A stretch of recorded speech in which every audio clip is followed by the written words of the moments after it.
Hello, everyone.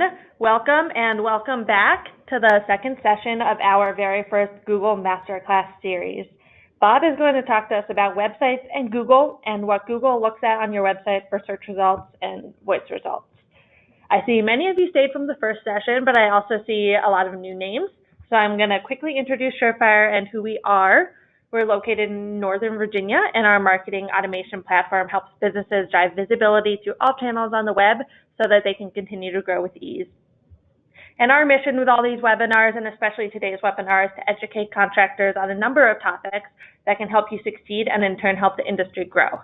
And we want to know who you are too and where you're joining us from today. So all of you new people that didn't attend the first session, let us know where you're joining us from and what you specialize in. And you can do so using the chat box in the control panel that you'll see on the side of your screen.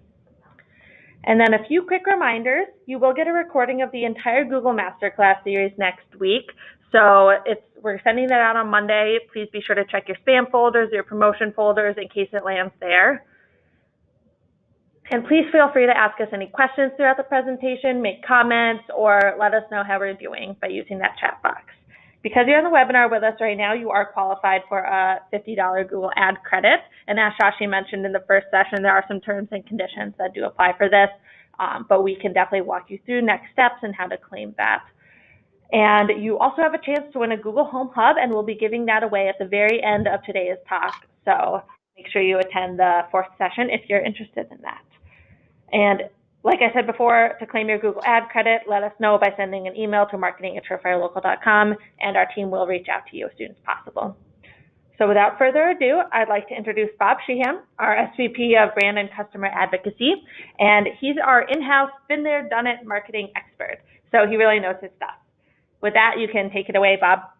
All right, thank you, Jenny, and good afternoon, everybody. Thank you for joining the webinar. I know you've got busy days, especially now with getting ready for next year. Most of you are probably thinking about, budgeting and kind of what's going on for, getting through the winter and then getting to the next, busy season. So I appreciate your time and coming here, and I hope that, you learn something out of this. I hope that I can help you kind of move the ball forward in your business in some small way. So the idea of today is to talk about a lot of things that are going on in digital. And there are lots of different kind of tactics that you'll hear me talk about today. And I think the way to get the most out of this is to think about the things that you do and how that relates to what's going on, what the things that I'm talking about here, and kind of see, okay, where am I, covered, and where would I think there might be opportunities.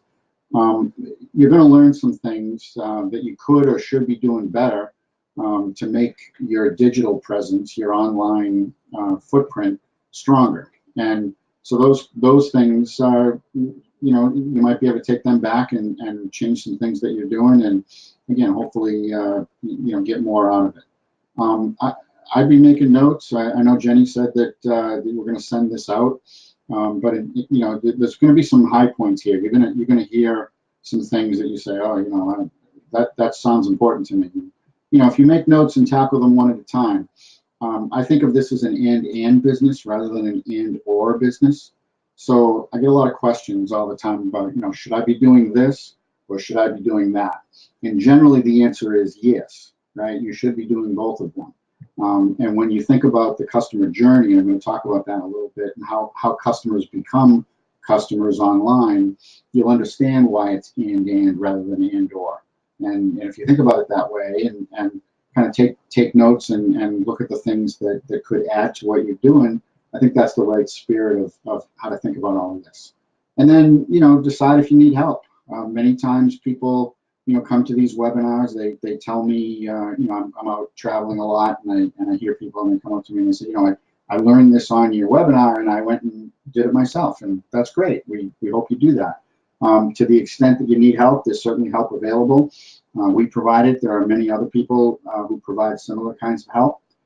Sometimes you're going to need that on some of these things, and sometimes you can do it yourself. So, the spirit of this is just to help everybody to learn a little bit more and to, be a little bit better online and help you get more leads and ultimately more business. So, when we look at digital footprints, online visibility, just the whole online thing, it certainly revolves around a website, but it's not only about the website. That there's lots of things around it, and what we've boiled them down to is 4 important concepts to think about when you're thinking about digital. One of them is proximity. How do you send the search engine, right, Google, and the other places where proximity might matter? How do you send that right signal about where you are, right? And how does that where you are relate to where the searcher is, right? Recency is a very important piece, right? You want to be touching your digital footprint and doing things on a regular basis. If you're in a program with us, you'll know that we publish blogs quite a bit, right? We publish social media, we syndicate that stuff. And those items, right, those instances of syndication or publication help to feed this concept of recency that becomes very important when you're trying to be more visible. We certainly want to be publishing relevant content. If you're a roofer, you want to be publishing content about the kind of roofing that you do and the kind of customers that you want to have and the kind of houses that you work on, rather than just becoming a website that talks about all different kinds of roofing, many of which you may not do. So relevance is really important in bringing the right customer to your digital lead generation place and converting customers that can actually do some good. And then obviously prominence is a big deal. How do you get shown, how do you get seen in a lot of different places so that you can turn that into leads? Because what we see is a customer journey here that is faceted, right? People come to you in all different ways. It used to be you had a website, they showed up at your website, they saw what they liked, they filled out a form, and that was pretty much it. And over the years, that's changed so that on average now, Google will tell you that people see you 12 or 13 times before they become a customer. And they might see you in a directory listing, they might see you in a social media, they might get an email from you, they might look at a display ad. All of those impressions add up to that prominence that we talk about that ultimately turns into leads. And when you are more prominent and you show up more than your competitors, then you get to that lead place quicker, right? So that's why we think about this as and, because you want to be able to satisfy all of these requirements. And it's really tough when you're killing things, right? You need to be doing more things rather than kind of focusing. It's more about how do I scale these activities? How do I make myself bigger? So there's a number of different strategies involved here. We're going to go through a bunch of them today. I'll kind of go through them one at a time quickly. I'm not really going to get too in depth with this, but I hope some of this helps. So the first one we talk about is this managing structured data. There's a lot of data on your website. Your website really is a big structured data engine where you've got organization by page and you've got content organized by category, and you've got lots of kind of organization there. And the more we organize that, the better. And there's an ability to mark up sections of a site that help to tell Google what's there. And when we do that, we find that we get better results than if we just kind of let Google try to figure it out on their own. So one of the more important ways that we do that is location. So if we look at a site like this is a handyman connection site that we manage, and we're just basically looking at a home page, and it's got some information on it. It's certainly, it tells the customer that they're in Johnson County, and so if I'm a visitor from Johnson County, I might land on this page, and we want to make sure that Google can serve that Johnson County page in the right place. So we mark it up, right? We've got this is what it looks like in the back end. This is the code. And that markup tells Google that, okay, if you have a customer that's near this place, this is a page that contains X information and it will help that customer if they're looking for certain things. So what Google is now looking for is the best page to return for a query, and they want the best closest page. So this kind of markup tells them about the proximity and helps them to put all that together, right? So here's what the customer sees, and here's what the search engine sees.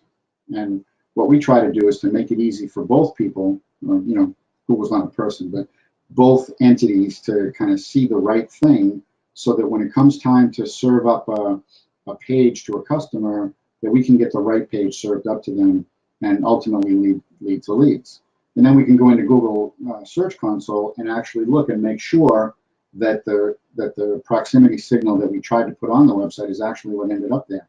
And we can check each page and kind of understand, okay, Google told us back, here's what I see, right? So when you're looking at we have a customer in Blue Ash, for instance, who's looking for handyman services.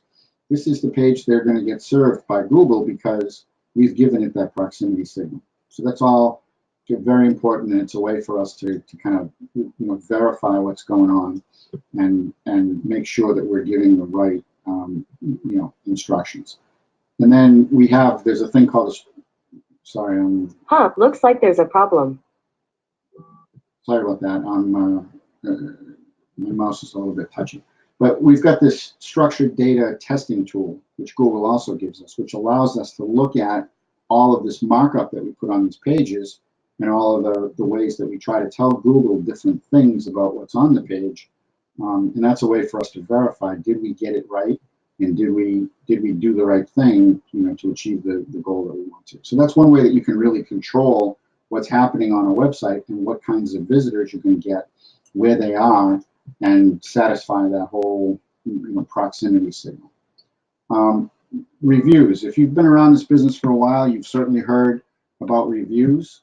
Reviews is a very big deal. It's a way that Google has decided, I think rightly so, to figure out who to put on the first page of their search engine. And so they've got a lot of other ways to figure it out, right? They want to put local customers together with local businesses. They want to put businesses and customers together in the same industry, but they also want to make sure that the customers that get put together with, that the businesses that get put together with the customer, their visitor, actually do a good job. And reviews is a really good way to have them figure that out. So what we find among visitors and people who are out there searching is they trust reviews, right? Those are third party. There's no axe to grind. Somebody didn't write it. It's real. It's an actual customer who says I had a good experience, and they trust that, and they draw the conclusion that if I've got a lot of people who had a good experience with a company, I'm likely to have that good experience too. So we can see things like, once you've got a couple of different notches down on the reviews, like if you don't have a 5-star, if you've got 4 or 3, that definitely impacts the ratings that get used. Many people look at 2 or 3 sites before they make a decision about a business. So having reviews in a lot of different places is really important. Kind of managing that whole review network is probably the most important thing that you can do right now. And it's certainly one of the more powerful things. We see in a lot of different ways how companies with lots of reviews get a lot more traffic, right? And in this case, a 1-star increase is sales revenue up 5 to 9%. So focusing on that kind of the delivery of that product and making sure that the customers help you to promote that excellent delivery will absolutely help you in terms of lead flow and in placement with the search engines and how you get results online. So, we focus very highly on this. We give people, customers of ours, tools inside our platform to be able to get more reviews effectively and to, make sure that you take that, 3 or 4-star situation and move that up to a 4 or 5-star, because we know that's probably the quickest way to get increased results. And what we find is that when we do that, when we get better star ratings and we get, put all together the proximity signals that people put on their digital footprint, and then tie that together with a good review structure, then you start showing up in maps in a more prominent way. And Google basically is sending traffic to you. They say, okay, I can trust you because here I've got 79 5-star reviews. I know that people like you. That's a much better way for them to try to understand who should be first on the search engine than not, right? And then you see the response piece, right? We find that Companies that respond to all of their reviews definitely do better. It's a very important way that you kind of tell Google that you care about what's going on here. This is all monitored. It's indexed. It's something that they can actually figure out. So we tell people it's 100%, right? Even if customers love you, just say thank you, right? That's all you got to do. It's very quick. And like I said, we give people tools in our platform to be able to do this easily and effectively, so you don't have to go signing into 15 different review sites to keep this up. You can do it all in one place. And one of the more important things is, besides getting reviews, is responding to them, making sure you thank that customer for what's going on. Simple approach, right? We always want to simplify this thing. We want to make sure that we can scale the activity inside our businesses and get as many people to do this as possible. So we broke it out into a few steps here. Right? Establish a strategy. Decide how you're going to do this in your business. Who's going to ask for the review, when they're going to ask, how they're going to ask. Try to train that, right? Set some responsibilities. Either it's the sales folks' job or it's the installer's job, or decide who that's going to be. Train them. Find a way to send requests to customers. As I said, we do it right through our platform. If you're not on the platform, then you could, there are other ways to send requests. You could email them, and then engage and follow up and try to get those customers to complete that review for you. It's a very valuable thing and costs you nothing but effort, right? Just a little bit of effort to make sure that customers do it. Set up alerts. You can do that through most of these websites. Most of the review sites will kind of send you an email when there's a new one. And when that happens, you can obviously respond to it quicker, and you just look so much more engaged when that happens. And then the idea would be to take those reviews and share them on your website, your social media, marketing materials. Spread the word. That's a very important piece of this. Digging into the numbers. That's another way to kind of figure out what's going on and help Google to understand you better and connect yourself with your customers better through understanding what's going on with search engines. So we talk about this old quote. We've seen this a million times, but half the money is wasted on advertising. They just don't know which half. And the deal with online is we actually do know which half. Like, you can figure that out if you want to sit there and spend some time looking at it. You can really get into tools like Search Console and Google My Business and Google Analytics, which give you lots of intelligence about who's coming to the site and what they're doing when they get there. And when you understand that, and when you can look at things like conversion, and you can see how many people stay and what kind of people leave, and look at different sections of your website and the interactions that people have with those, then you can basically improve that. And you can measurably move that ball forward in a way that will get you more leads. So we try to have everybody understand this whole thing. Even when they're customers of ours, we want to make sure that those people understand the numbers, and so that we can talk to them about how to move the numbers forward. And that's how we approach this, is how can we make a better connection between the content on the site and the content off the site and the visitor, so that we can turn that into more leads. That's basically what we're trying to do.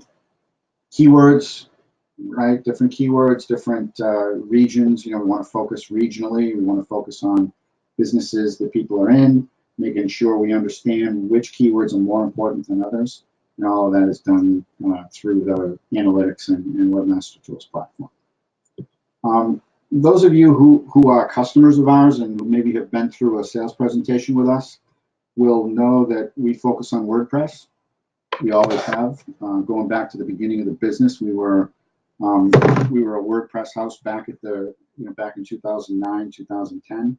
And the reason for that is WordPress is an open source platform, meaning lots of people develop for it. It's not owned by anybody.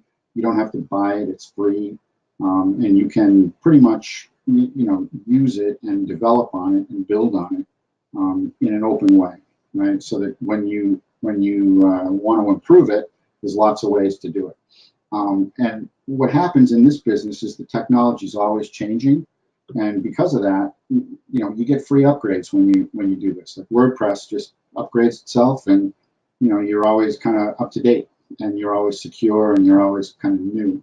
And that's a better way to go than trying to develop your own thing or trying to go through versions with other kind of website platforms. And so we've chosen WordPress. We think it's an important component of the formula for how to get more traffic to a site, because it's so tied together with search.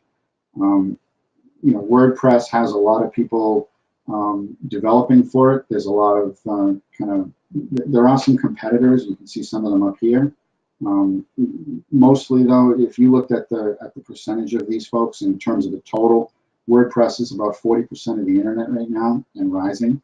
And the reason for that is that you're able to develop on it and upgrade it, right? So this is actually, this 28% is a little bit of an old number. It's almost 40 now. And right, one of the things that we think about most when we're thinking about the platform and WordPress is this need for speed. The idea that speed matters in search. So the way you think about that is customers won't wait for a page to come down. So if your page, and we frequently see customers coming to us with 11, 12, 13-second page download times, where it takes literally that long on a mobile phone for a page to come down and be visible on your phone. Customers won't wait that long. Google tells us that the research indicates it's in the couple of second time frame, right? We want pages to come down really in under 3 seconds at a bare minimum. But if we can get pages to be painting in 1 second, that's a really big deal. And so we want to make sure that everything that is set up so that the customer gets instant gratification when they come to your site. They get what they came for, and then you'll find them staying there and putting in leads. So when we talked earlier, when we went to the beginning of the presentation, we talked about recency, and we talked about relevance, right? And so the idea is that we want to be touching digital footprints. We want to be touching websites often, right? So it's very important that you show the search engine. They measure how often a site changes, right? How many days it is between the last change. And that's one of the reasons why we blog. It's one of the reasons why we syndicate to social media, because it shows that constant attention that's happening, and it shows that we care about that content. And if we care about it, then the search engines can care about it and trust it. So we share to a lot of different places. We try to expand that digital footprint, and when you do that, you basically expand that. You make it easier to kind of bump into you as people are searching around the internet, and you lower the bar to them coming to you. As I said earlier, Google will tell you it's 12 to 13 times that somebody sees you before they become a lead. And so we want to try to have them see us a lot, right, early on, and that speeds up that process. And we want them to see us as many places as possible. Content that's valuable, right? We like to create content that customers are searching for, answering questions. We want to create specific pages that are focused on certain kinds of content. We want to be adding photo galleries, right? Photo galleries are really important. They give us the opportunity to show off the work. They give us the opportunity to add to them regularly and create that recency around, okay, here's how I'm growing my portfolio, if you will, right? I add a job every month or a job every couple of weeks, and that's a really positive thing. We publish monthly blog articles for everybody who does business with us. We think that's really important in terms of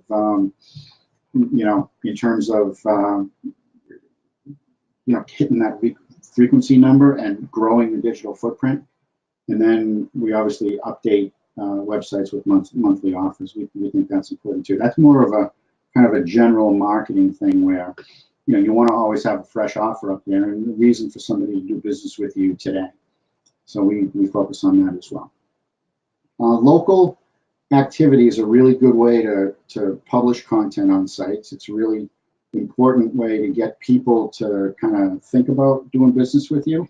When you're local and you show that on your website, that's people like to do business with people who are in their town and in their neighborhood. And so being active locally in things like shows and fairs, sponsoring Little League teams, being active in the Chamber of Commerce, all of that matters. So, we encourage that with people. We try to make it easy for them. We try to help people, customers of ours kind of, accomplish these things because they can be, for somebody who doesn't do it very often, it can be a little bit difficult. But after you get used to it, after you kind of understand, how to publish this on sites, it can be very rewarding. It can bring a lot of additional traffic to the website. So we want to maintain a fast and optimized website. That's probably technically that's one of the most important things that can be done and that we do. We have a program behind the scenes with a website where we're checking for errors automatically, like all the time. And as errors happen, without customers even knowing it, without anybody even seeing it, we end up creating tickets for our technical team and fixing things. And the reason we developed that program is so that we can maintain on an everyday basis the fastest, most optimized websites that we can, so that those sites will perform better on the search engines, and ultimately, we think that's about lead flow. So, customers will tell you this, right? When waiting for a slow page to load, that's probably the biggest thing that people don't want to do on a website. So we focus on things like image optimization, improving errors, improving page download time, that kind of thing. Very, very important component of kind of how you run a digital footprint, how you manage a whole, your whole website and the off page that goes along with it. Mobile first. For those of you who read the blogs, you've probably heard that we're in a mobile first world now. Google will tell you that they think about mobile before anything else. And they've created a thing called a mobile first index where, they look at your mobile site before they even look at your desktop, and they determine the rankings on that first page of Google by the performance of that mobile side of the website. That's a 180-degree difference from the way it was a year ago. And we've seen they're actually sending notices within Webmaster Tools about that. They're showing that they're doing that. They're kind of confirming that with us, accepting those sites literally one at a time and saying, okay, we've put your website into the mobile first index, and from now on, the mobile will be the one that determines the rankings. So when we're building sites and when you're managing your site, you should be thinking about the mobile as much as you think about the desktop.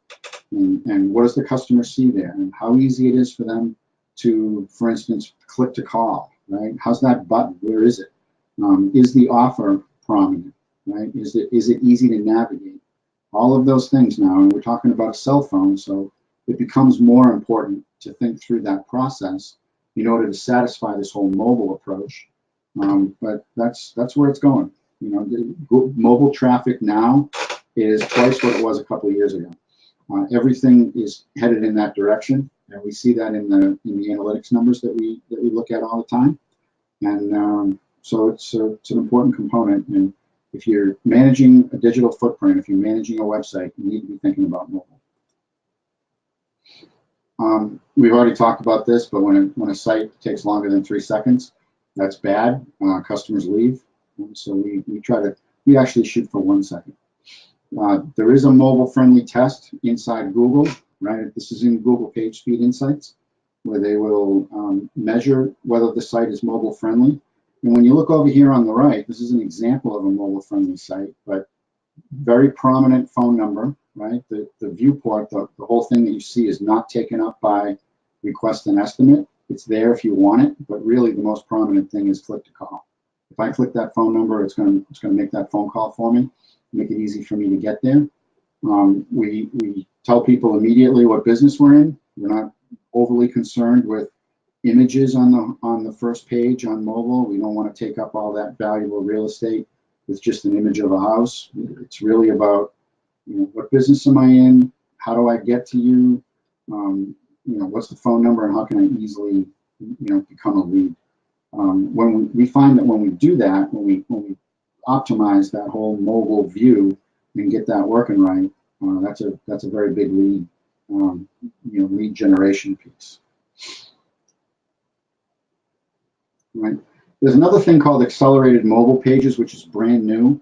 It's actually been around for about a year, but it's becoming much more popular now. It's part of some of the newer pieces of WordPress on the newer versions of it, where you can create these versions of your website for mobile that are much less graphic, much faster loading. You can see on the right, you've got the same, this is actually the same page. On the left is the desktop version, where you've got this right rail with the form, and you've got the header and all of the graphics that go along with that. And then on the right, the AMP version, and all that is the headline, the body copy, an image, right? Very quick, and that will download much quicker than the desktop version on a cell phone. And we find that using those pages, we're actually doing this on a lot of sites that we create now, and we find that the average download time becoming that much faster makes them perform better in search, not only on mobile but on desktop. So AMP is a kind of a new direction here that's coming, and we're trying to get good at it.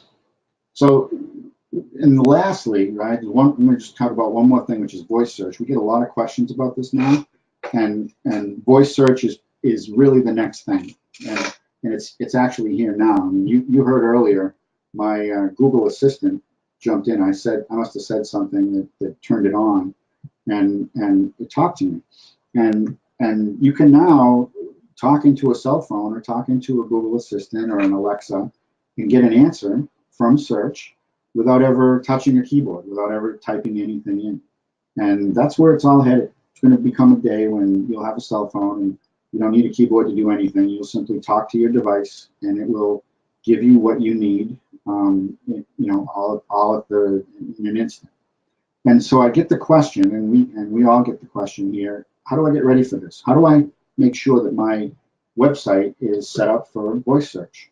And I think it's an easy answer, but you got to do some things, right? You got to satisfy this whole piece here that we talked about, right? You got to make sure that the search signals are in the right place, that you're doing the right thing with proximity, using schema and location signals, and kind of you have all that whole directory listing, network all set up. That you've got relevant content that's recent, that's regularly updated, and that you're prominent on the internet, and all that stuff is set up correctly, so that it's all indexed and organized in a way that Google will then show it on the search engine results page.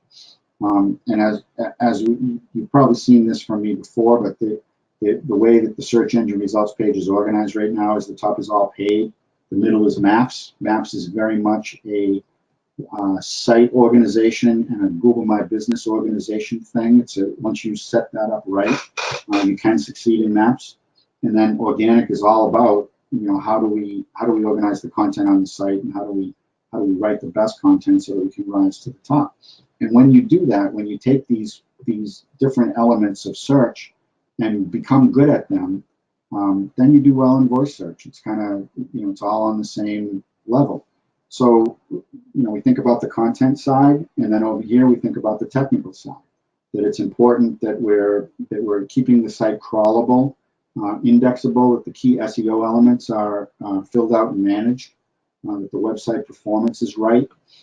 So it's not how do I get into voice search and kind of what are the 3 things I need to do.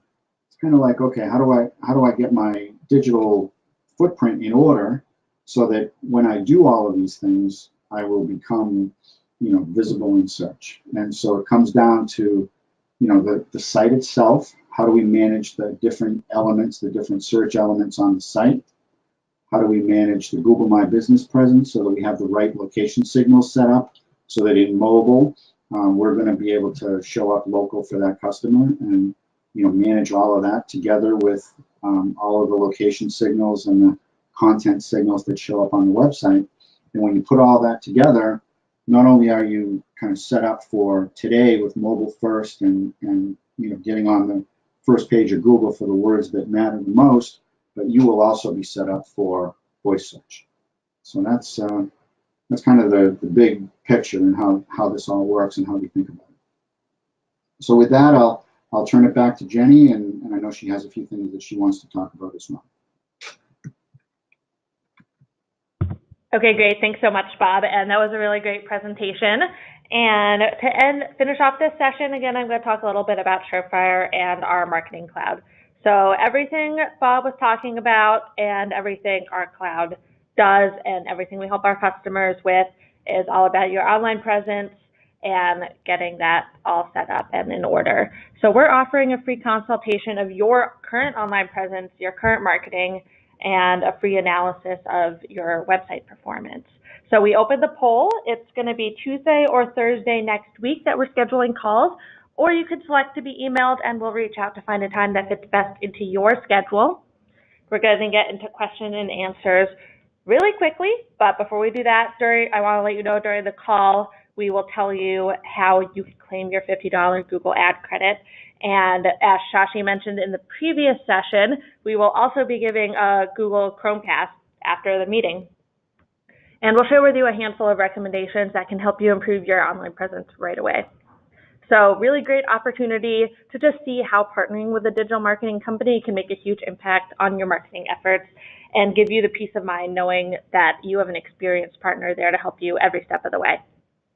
So we're going to go into some questions for Bob. So Sean wants to know, what are the most popular 2 to 3 sites that people look to for reviews? Well, certainly Google is very popular, and when you go on search, when you type in a company name into Google, you're going to get a thing called a knowledge panel over on the right, and that knowledge panel has all the name, address, and phone number records for that business. And it also has a link to the reviews around that business. So the Google reviews are very prominent, and they're easy to find. Right? Google puts them right up front. So Google is one of the most important ones. Facebook has a lot of reviews now. There's a lot of review activity happening there, and we think it's important. And everybody knows about Yelp, right? Yelp is actively in the review business, has been for a long time. They were there before really reviews were as important as they are now. So I would say those are probably the biggest 3 right now. Okay, great. Before we go to the next couple questions, I want to mention that if you did happen to answer the poll in the first session, we've got you, you're taken care of, and we'll be reaching out as soon as we can, so no need to answer this poll. Okay, next question. Carrie wants to know, one issue with Google reviews is that there's no real vetting of reviews and you're unable to remove a review that's not valid.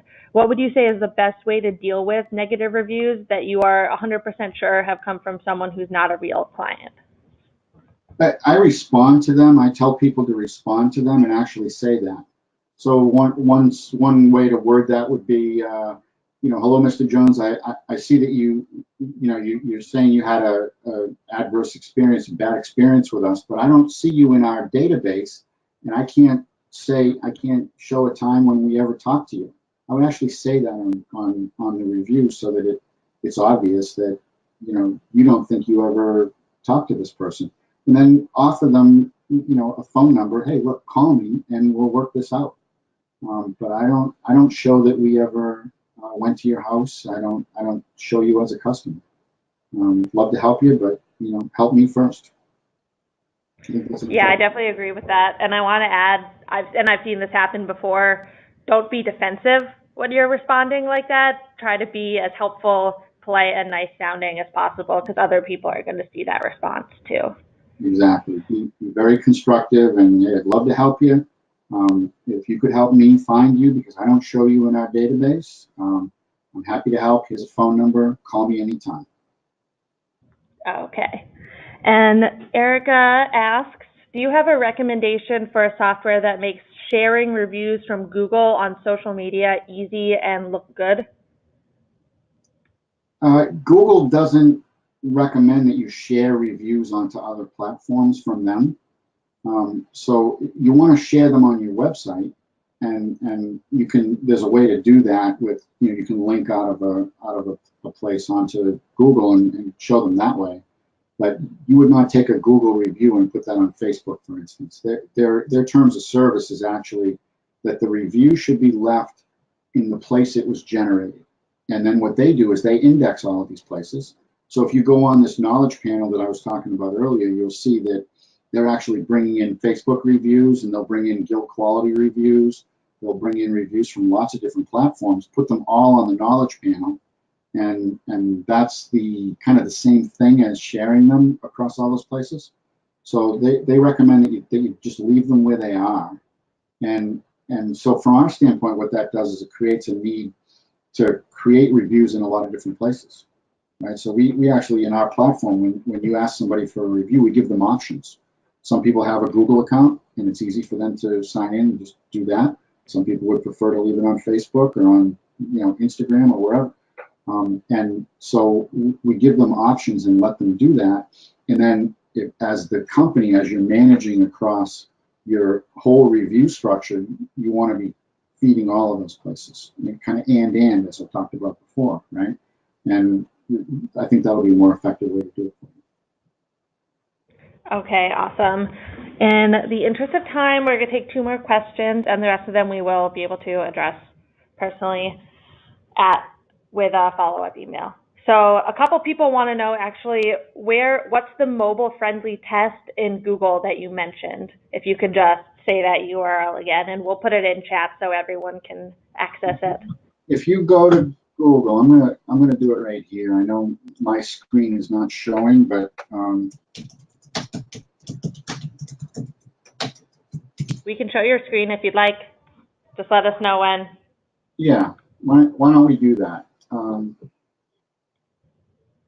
You want to, does it send me a, there we go. Yeah.